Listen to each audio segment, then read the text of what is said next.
All right, guys. Hey, it's Gavin here, and I'm actually at home right now, and I've got Ammon Bundy on the line. You know, we've had a lot of things going on this year. There's been a lot of debates and discord and division and disunity, but especially in the last couple of weeks, you know, there's been a lot going on, a lot of name calling. Sometimes things get a little out of hand, but I wanted us to sit down with Ammon, and I've actually got a few questions that I'm going to ask Ammon in particular. Let me know if you guys can hear me okay. I've got Ammon on the line, and I just thought, well, maybe Ammon could talk to us a little bit, and we could get some focus again, kind of get back to, you know, what was the Bundy Ranch all about? What was Oregon all about? What's liberty all about? And so, Ammon, are you there? Yes, Gavin. How are you doing? I'm doing pretty good. It's good to hear from you, and I know people out here will be very, very happy to hear from you. It's been an interesting year, an interesting couple weeks, and we're just sitting here wishing things would hurry up, waiting for those not guilty verdicts so you guys can all get out of there. Well, you're not alone, I'll tell you that. I know. Well, let's talk about a couple issues, and we might chat a little bit about them, but I particularly am and want to know how you feel on some of these things. And we get a lot of disputes and a lot of faction, I think, going on. And oftentimes it's hard to get rid of that unless we're immediately in the thick of something. You know, I remember at Bundy Ranch, the faction to a degree went away because we were in the middle of something that was intense. And so people came together and they set aside their differences a bit better. But I just got 4 or 5 questions here, and then we can talk about whatever. But I thought you'd be able to address these. And the first one, and this comes up a lot, and it's controversial, but I think we need to consider it, all of us as liberty lovers, is we have government and we have laws, you know, protecting police, and we have blue lines and we have factions created from this. But let's get down to the basics of it. In your mind, what makes a good cop? What is a good cop? What do they do, and how can we identify them? Well, I think, and that is an interesting question, but I think you have to look at, in order to find out or, you know, come to the conclusion of what a good cop is, you have to look at what his job is. Right. And his job, sole purpose, in which the people hired him for, him or her, is to protect the individual's life, to protect their liberty, and to protect their property. And that is it. And it certainly is not the officer's job to protect the bureaucrats' power. It's certainly not their job to protect the bureaucrats' laws. And it is simply and very clear as we look at how law enforcement, if you want to call it that, we could talk about that in a little bit, but right. How they came about, and that was to protect the individual's life, liberty, and property. So a officer that might be out and about doing other things is not necessarily doing his job. And it's not even that simple. I guess let me back up just a little bit. This whole law enforcement idea, even calling them law enforcement, is something that has only been crafted in the last 30 years or so. We didn't call them law enforcement 30, even 20, from an inmate facility. 30, even plus 20 plus years ago. They were called, you know, police officers, peace officers, but originally they were called officers. And their job was literally to protect life, liberty, and property, and that was the only reason why they were there. And now what we have is we have the bureaucrats, the head of these agencies that have created all these laws and for their own benefit, for their own power. And now they say that these individuals, these officers, are law enforcement. Right. Which is not true. That was never their purpose. Their purpose was never to enforce laws. Their purpose was to protect life, liberty, and property. And I hope that makes sense, because there is a huge difference. Yeah, I think it makes a lot of sense. And So that kind of gets us started, Gavin. I don't know if that answers your question. No, I think that's really good. Going down that road. Yeah, because really it sounds like it comes down to our rights, which aren't given by. Does that make sense? Yeah, it does. Can you hear me? Gavin? Can you hear me? Are you there? Hang on. Gavin? Ammon, you there? You there? Can you hear me? Yeah, I can hear you. Can you hear me? I hear you now. I couldn't there for a little bit. Okay, something's wigging out. Let me switch it over here. Can you hear me now? Hang on. Let me figure out what's going on here. Somebody's messing with me. Muted. Unmuted. Ammon, can you hear me? Yes. Okay, there we go. I don't know what happened there. All right. Yes, that does answer my question. I think that was good. And I think really it comes down to we have rights. They're not given by, but they're affirmed by the Constitution. And this is why I get so frustrated with officers. You know, it's like the guy I talked out to in front of the courthouse the other day, the federal officer. I get really frustrated because they're always passing the buck and they're saying, well, that's not my job. I say, well, aren't you going to defend us? Aren't you going to protect our rights? And they say, well, I'm not in that building. I'm over here. And it seems like we always have an excuse.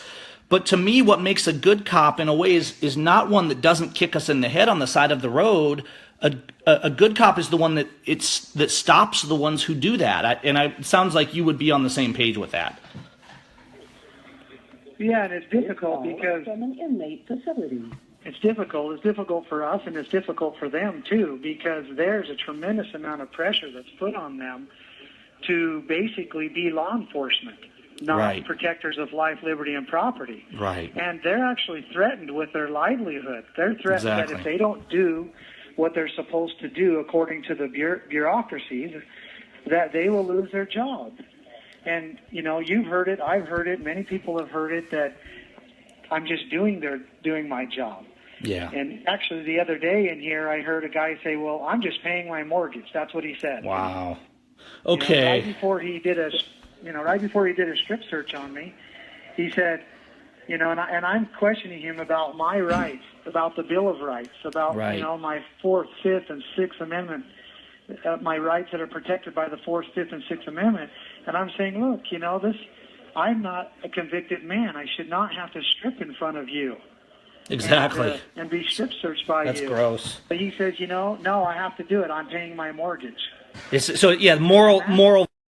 Yeah, and that's where it becomes, you know, difficult because that individual is making a personal decision. And each person makes those decisions themselves, and they have to determine what they're going to do and what they're not going to do.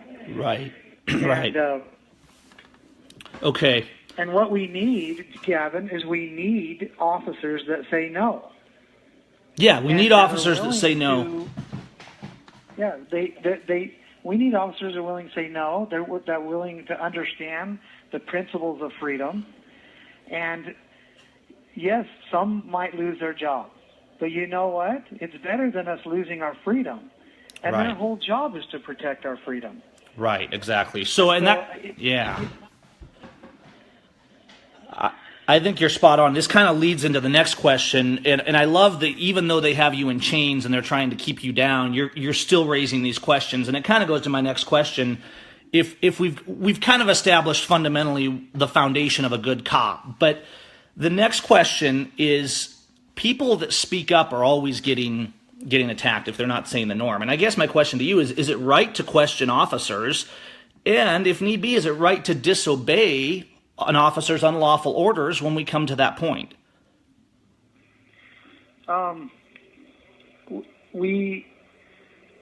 That's very interesting because I want to go back to the Bundy Ranch. Right. Okay. There was several incidences building up where the Bureau of Land Management, you know, agents that wanted to claim that they had law enforcement authority, Right.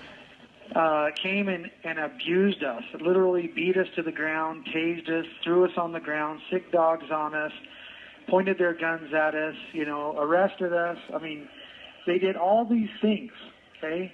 And we protested them very heavily and basically saying, you don't have authority here, you don't have a right to be here, you know, you're destroying our liberties. You're taking our property, and you don't have a right to do that. And I look back on those videos because we're constantly involved in that because we're in this defending what we did. Right. And I feel so justified in our actions, in standing up to them. Absolutely. And standing up to their abuse, and standing up to them taking our trying to take our ranch after 140 years, and standing up to them beating us and all of that. Right. And then we look at how it progressed. It goes all the way till April 12th, and we get underneath that bridge, and we're telling the BLM to go home, and they're pointing guns at us and saying that we that basically they're going to use force on us, and that's the scenario. And then here comes down the wash from an inmate facility. 2 officers, and they're dressed in different clothing. They come right through all those BLM guns, right past all those federal agents, and walk right up to the fence. And we immediately recognize them as our county sheriffs, at least county sheriff deputies. Right. Deputy Tom Roberts and another deputy. And it was amazing. It was so powerful because you could feel that man had authority. And we recognized that. And he said, Ammon, my name is Deputy Tom Roberts, and I'm here to help. What do you want me to do? Right. And I said, hey, you have authority here. You tell us what to do, and we'll listen to you. And I stood up on the fence, and I pointed to Dan Love, who was the head of the BLM, and I said, this man here, I said it to the crowd, does not have authority here. And I pointed to Tom Roberts, the county sheriff, and I said, this man has authority here, and we will do as he asks. And he asked us to back away a little bit, get about 20 feet or so away from the fence, and then he turns around and he demands that the BLM put down their weapons and back away. And guess what happened? They did. They did it. Right. They did it. So then, Ammon, can I interject here just a little bit so you can address this? It seems like, and I think maybe this will go back to John Locke and our founding fathers, authority ultimately comes from God or our natural rights, if people prefer. It comes from life, liberty, and property and protecting it.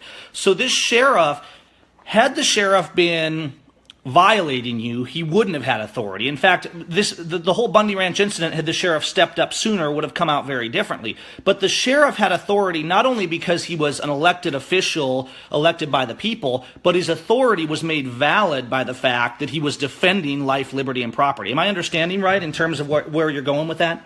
That is exactly. It is twofold, Gavin. It is, one, does he have authority given to him from the people? Right. And we need to talk a little bit more about that. But 2, is he using that authority properly? Which the only proper way to use that authority is to protect life, liberty, and property. Right. When you're protecting a bureaucracy, when you're protecting, someone else's power, someone else's, ideas or social theologies, then you're no longer using that authority correctly. Right. And so it's twofold. And that's exactly right. That sheriff deputy came down there to protect life, liberty, and property. And we immediately recognized it. And second, or maybe even first, I don't know, he had the authority from the people. Right. And let's address that a little bit.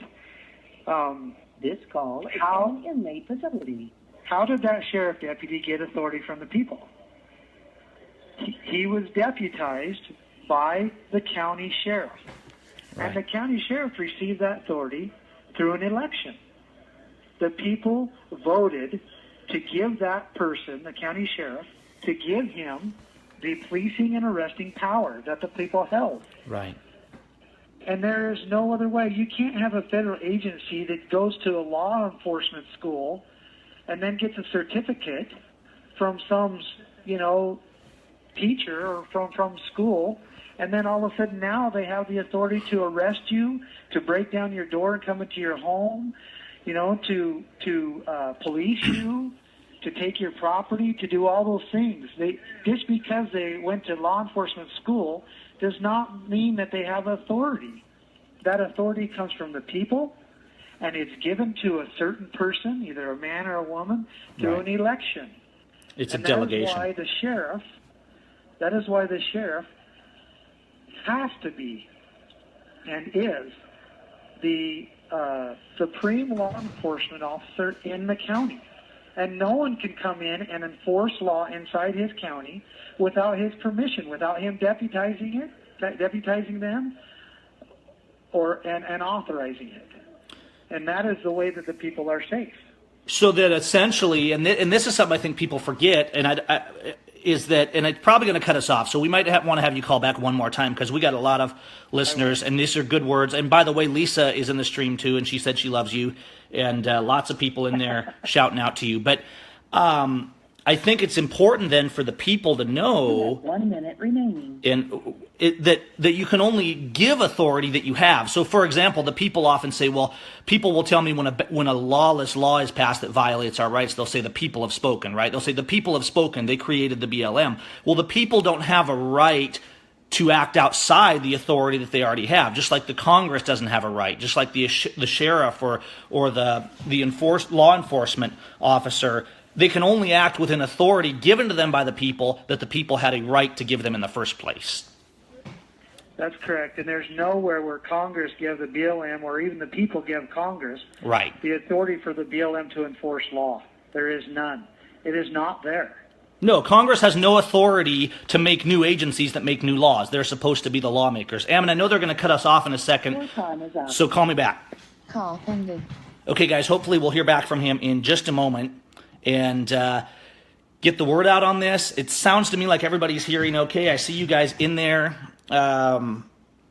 And what powerful words. Here's the thing, guys. We need to get focused again. Ammon is talking about boldness. Look what they did in Oregon.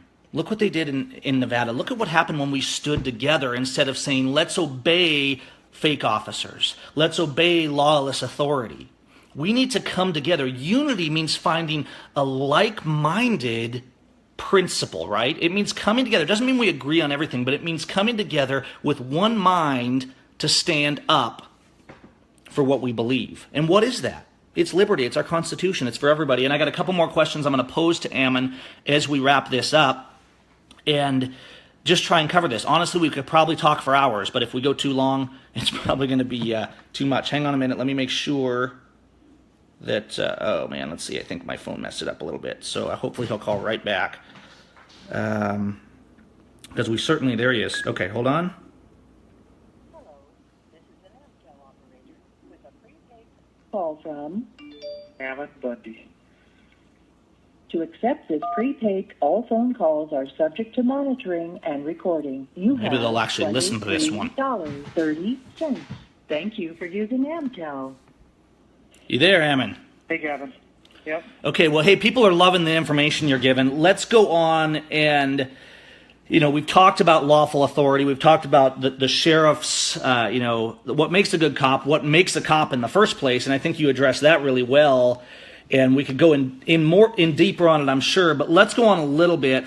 And I think this one is fairly simple, but I wanted to present it to you. Is it ever okay, I don't care who you are, right? Because a civilian has a right to defend his rights. He has a right to defend his family, just like an officer has a duty to do the same for us. But it's my belief that our rights end where another's begin. And so is it ever okay to silence someone's right to speech? Because we see that a lot out here from all kinds of factions, right? That faction needs to be quiet. We need our free speech. And so we see a lot of discord. But I guess the question really is it ever okay to silence someone else's right to speech? Gavin, I would love to answer that question, but I need to draw one more conclusion on the last topic before I... Oh, yes, please, go ahead. And that is, we talk about the sheriff's authority and how he has the ultimate authority, policing and arresting authority, because it comes from the people, directly from the people. And I want to ask a question, or at least have people think about this. If the federal government, and I'm just going to hypothetically, right? I'm Right. gonna laugh when I say it. If the federal government become predatory upon the people's rights, Right. right? And they come down among the people in the states and in the counties and start taking their rights away, their lives, their liberties, their properties away. Mm-hmm. Who is supposed to stop them? The sheriff. You're right.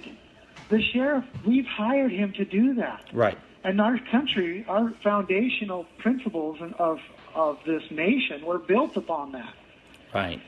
Our founders knew that the potential for the federal government, or any government in that matter, that fact is that they would be predatory upon the people's rights. Absolutely. And so there was check and balance put in place. And my question is, if the sheriff's job is not to do that, then who's going to do it? Right. Well, at that point, It's not a question of whether the federal government is going to be predatory or not. right. It's a question is who's going to stop them. Well, and if the sheriff refuses to stop them, I would say that historically and morally, it falls back to the people. That's exactly right, because it's the people's rights anyway.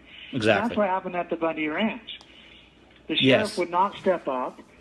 We were not going to allow our rights to be taken, so we stepped up and began to protest them, and then finally the sheriff protest the sheriff too for not doing his job. Sure. Finally, the sheriff came in and ultimately did his job. But my point is if we think that the federal government we're some subsidiary of the federal government and we cannot stop them from doing what they want to do because they're the federal government, Right. we are in a complete incorrect mindset. It is our we really duty are. to stop them. And for example, let's just go one step further. Although I completely disagree with the UN, we'll talk about that another day. Right. But what if the UN came into the states and began taking the people's life, liberty, and property, oppressing the people? Then whose duty would it be to stop them? The sheriff and the people, it's would be their the right as sheriff. well. Yeah. But and when the sheriff, It would be the state. right. It'd be the federal government's duty to stop them, right? Well, and it'd also be at that what point the if- but what militia, if- who are the people themselves. But the people don't. Or the people themselves. Yeah. That's right. Through the uniting of the militia or whatever means is From necessary. an inmate But facility. the point being is that is what our protection is. Right. And our sheriffs across this country have forgot what their duty is. I know. And they either forgot or they've never learned. Right. Their responsibility, first and foremost, is to protect the individuals in their counties' life, liberty, and property Right. against Awesome.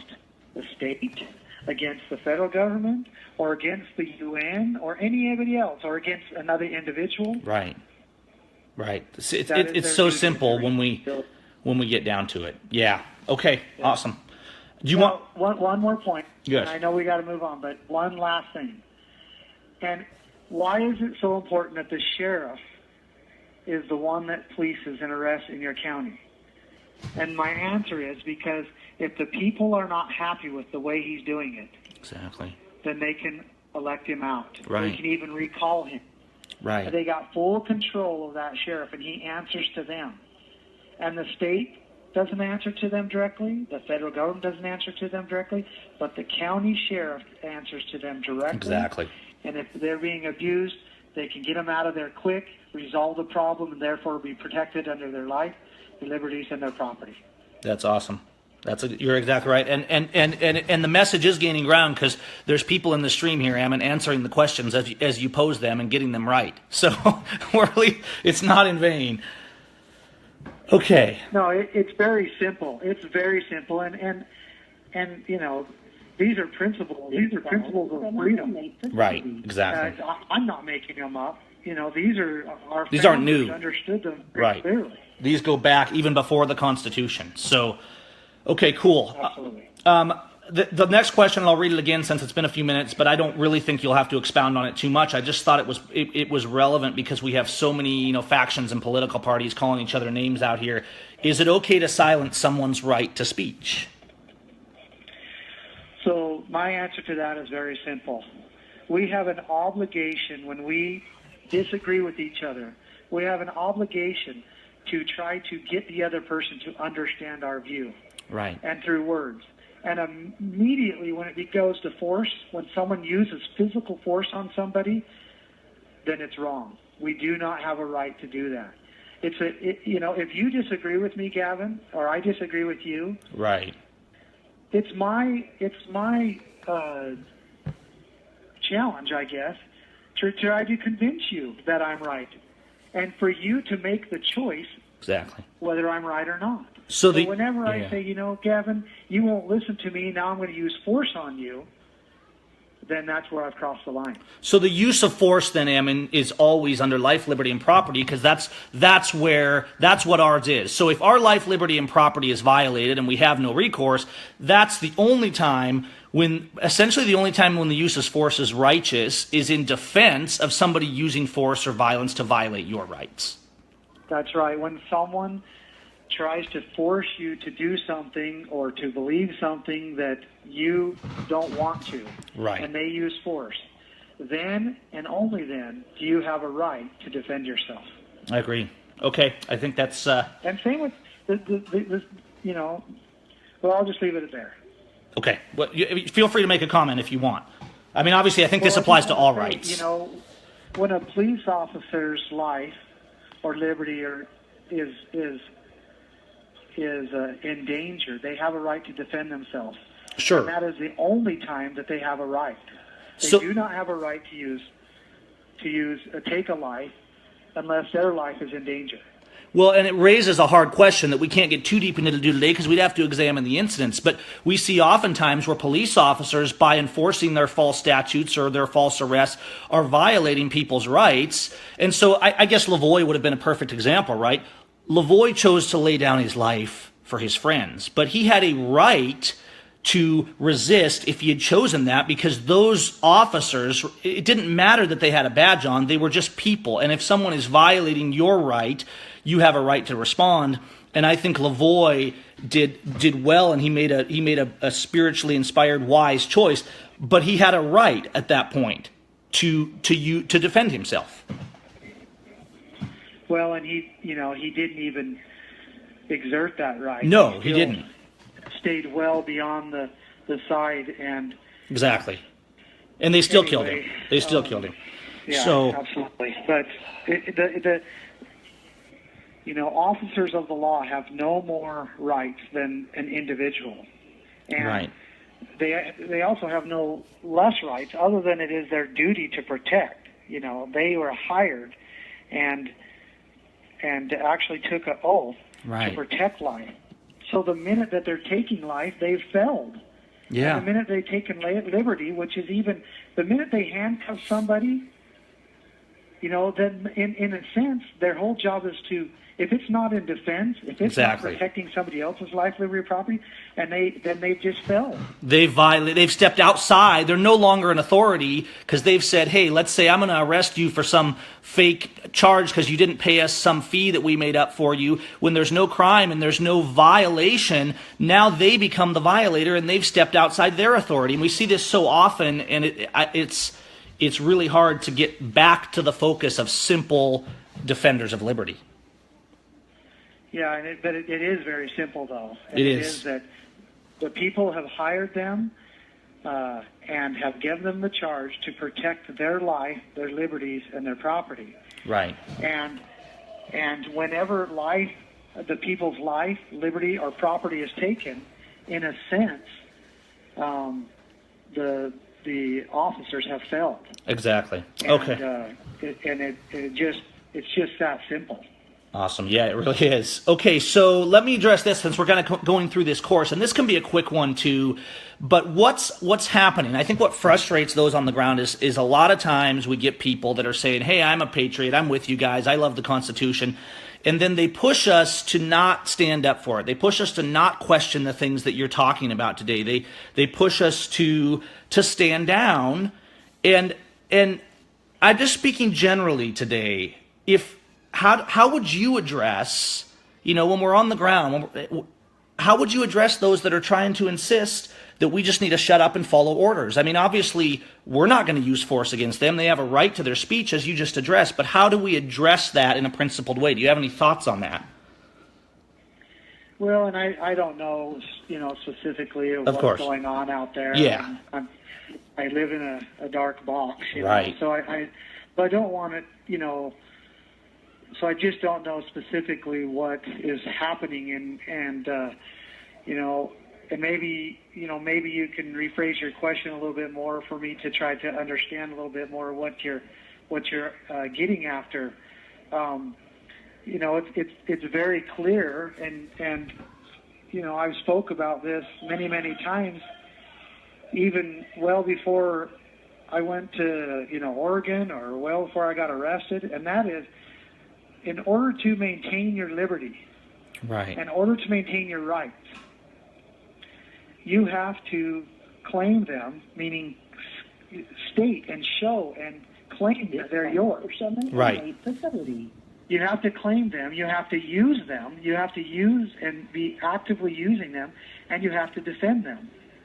Right. And if you stop doing those at any time, they will be taken from you. I agree. So it sounds to me like, go ahead, sorry, I cut you off. We got a delay here, so. No, I'm just saying so that if there's an effort out there for people saying, hey, look, it is my right to speak. It is my right to speak out. It is my right to speak against government abuse or whatever it might be. Right. It's my right to speak. They might even be something that we totally disagree with, Sure. But it is their right, and they have to claim that it's your right. Then they have to use it. They have to actually do it. Yeah. They actually have to speak out. They actually have to. And then when someone tries to take it, it is important that they defend it. Exactly. And I guess maybe that's. the question is. Yeah, I think to rephrase it a little bit, and I think you've pretty much covered it, but I guess what I see happening, and not just, I don't even want to address specific incidents because I don't want to fuel our, infighting, but we've seen this all year, and you're saying we need to defend our liberties, and sometimes people are down there saying, no, you just need to protest, and you need to look to the officers to work it out for you. But it sounds to me like you're saying we just got to forge forward. We try to educate people. We don't use unnecessary force, and we just keep speaking up and being bold in a principled manner. You have to, and we have to keep teaching the people correct principles so that they'll govern themselves correctly. Right. And that goes, for us, and that goes for, those in government positions, and it goes for the officers of the law. Exactly. Okay. Ammon, you've done great. I mean, we've really got some great things, and I'm sure we could do lots of other questions, but I don't want to go too long. I do want to close with one, and this is a personal question about me, because I have seen some people that say, well, let me just be quite frank. There's some people saying Gavin's taking advantage of the Bundys for money and things like that. So my question is simple. I don't want to address individual instances, but do you feel that in my stand I've been in any way unprincipled from what you've seen, or that in any way I've taken advantage of your family in our discourses and our working together? Gavin, I have no idea where that idea would come from. Yeah, I know, but and I just want to make it clear that I had no idea that Gavin was going to even bring this up, which I'm glad he did. But it's actually just the opposite. Gavin has done hours and hours and hours, and many more hours on top of that, of helping me try to get messages out there, and spending a tremendous amount of time, videoing and cutting and splicing and editing and all of that he does, amongst other things. And I'm grateful for that. And I'm grateful for all the people that have done that, like Shannon Bushman. He spent hours and hours as well doing that. Right. And I can honestly say, Gavin, that I don't know of anybody that's ever taken advantage of me in this movement. Good. And I'm so grateful for that. In fact, I owe people a tremendous amount that I don't know that I could ever repay them back. Well, we owe you a tremendous amount too, and I really appreciate that, and we appreciate your effort, because the truth is you guys have put it all on the line, and I'm so disappointed in myself that I haven't in the past year. I mean, my goal was like, we got to get these guys out, and we're still waiting on God, and we're still looking to Him. But I just wish that we could do more. Sometimes it's frustrating because it's so hard to get people to show up. It's so hard to get people to unite on these principles.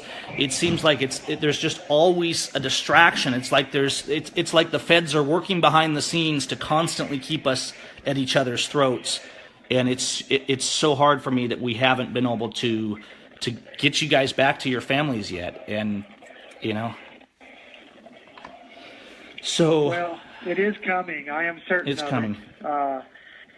We just constantly see the hand of God in our lives, and giving us strength in our families' lives, and in all of you out there. Right. And just remember that it is our obligation to love our neighbor and to do to him as we would want done to us. Right. And we can have differences. We can believe. We can have different faiths, different ideas. We can disagree. Right. But the thing is we need to unite in our preservation of our liberties. Exactly. And really the enemy, and I feel confident in saying this, the enemy are these bureaucrats, these full-time government employees that have made it their job to create regulations that are literally strangling our freedoms. And officers, I speak to them as well. Anybody who's willing to enforce these policies, these regulations that are actually straining liberty, then they're against liberty. You're either for it or you're against it. It's simple.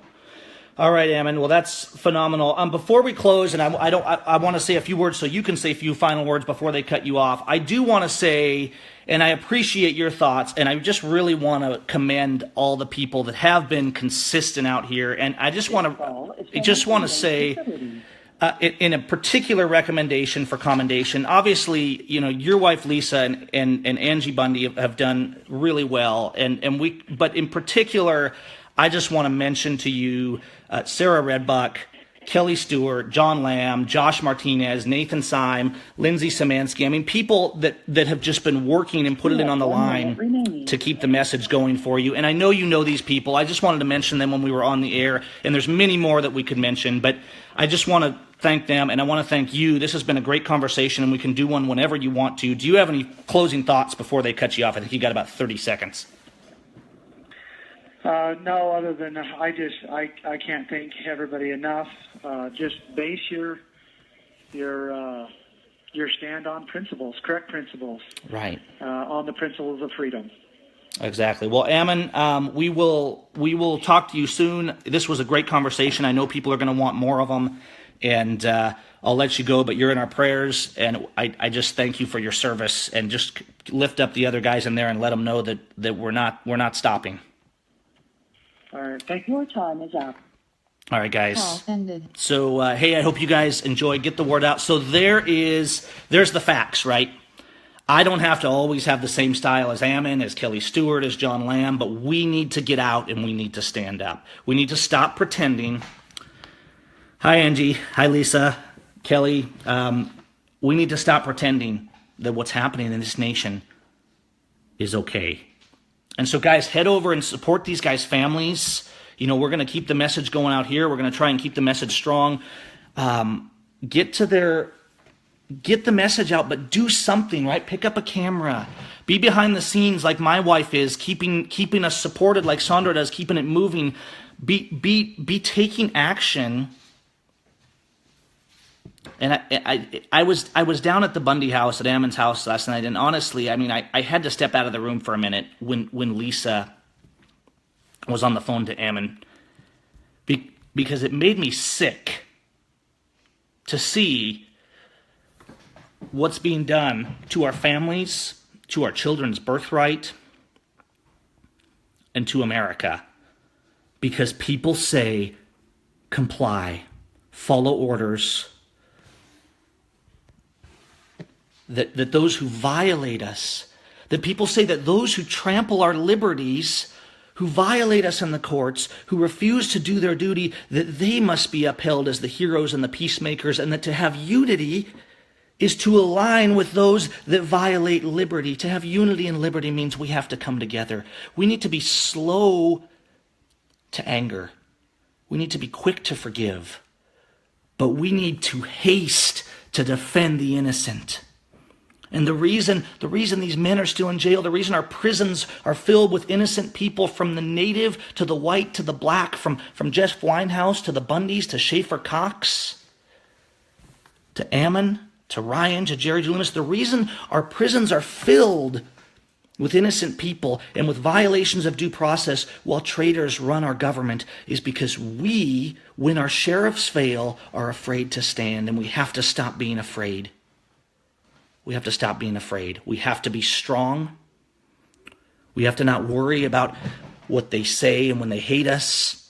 We have to be willing to say, no, you're wrong. We have to speak out. We have to resist with principle. We have to fearlessly and tirelessly run for freedom, or our children will always be slaves.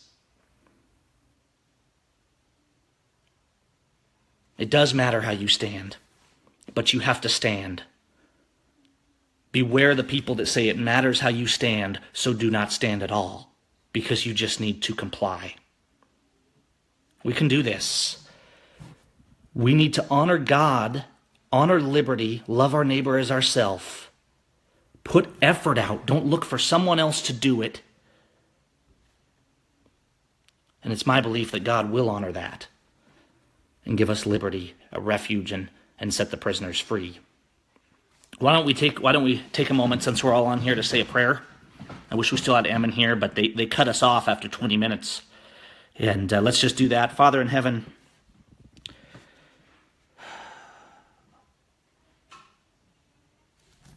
God, we're still looking for solutions, and there's so much division. It seems like when we go out and we try to do right, people oppose it and they attack us and they hate us, but we need to be strong. You told us to marvel not if the world hate us, and we need you to be the remnant. God, how long do we have to wait? How long? Till you'll intervene. I know there's a remnant, and this nation is divided and they're hateful towards their neighbor. Please open our eyes. But there's a few of us, God. There's a remnant. Will you save us for 100? Will you save us for 10? We ask that you'll intervene, that you'll tear down these walls, that you'll stop the mouths of these wicked judges and tyrants and prosecutors, and that you'll embolden us and give us real defenders of liberty and give the people the courage to stand. In Jesus' name, amen. All right, guys, I'm going to let you go for the night. This has gone on for a while. Let's get focused.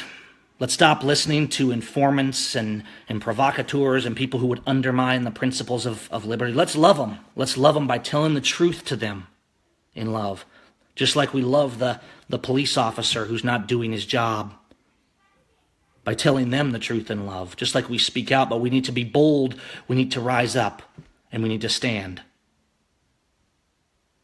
And that falls to you.